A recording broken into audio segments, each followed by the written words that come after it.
So hello mga kaunggoy no. So for today's vlog, so magsabaw kog isda karon nga yellowfin.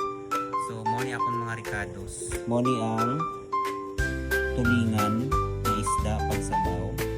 At saka ito na po yung panghalo, may kalabasa, may talong, may luya, at saka bawang at saka kamatis. Ito na po yung ajinomoto or pwede din na magic sarap. At saka ito din mayroon din tayong okra, mayroon din tayong pichay. So ayan, magsisimula tayo mga kaunggoy. So una mga kaunggoy, iupin na to ang gasol.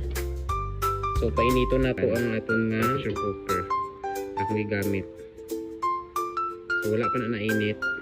So nainit na, magbutang ta og mantika. Ilunod na to ang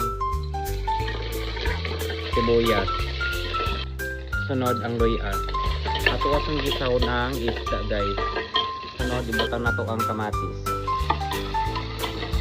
Sunod mauna ni ang isda nga yellowfin. So anang ibutang. So ato asang gisaw ang isda para dili siya langsa. Tapos ato ang tukayon. Pulaton na lang nato mga 3 minutes. Magbutang tag paminta guys.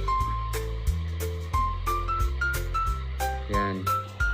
So ayan guys, magbutang taog tubig. Ayan. Ang sabaw. Yan guys, okay na. Tapos takloban. Hindi makalimutan ang tanglad. Para masarap ang sabaw.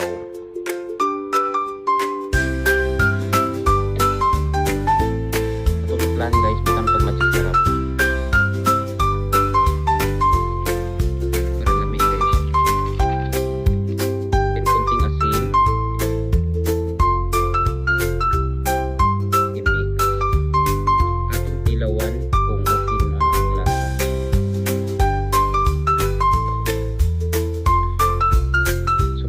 Asin kay ipakwan ng lasa. Dapat magtimpla mo guys, little by little lang muna yung asin para hindi mabigla ang alat. Tikman ulit.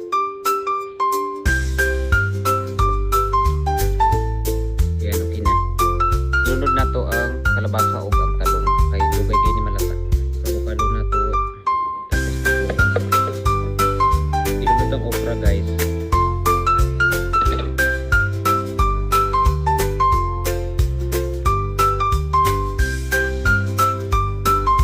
Butan na itong patis guys para hindi lang sa hindi lang. Ayan. Ilunod na ng pichay guys.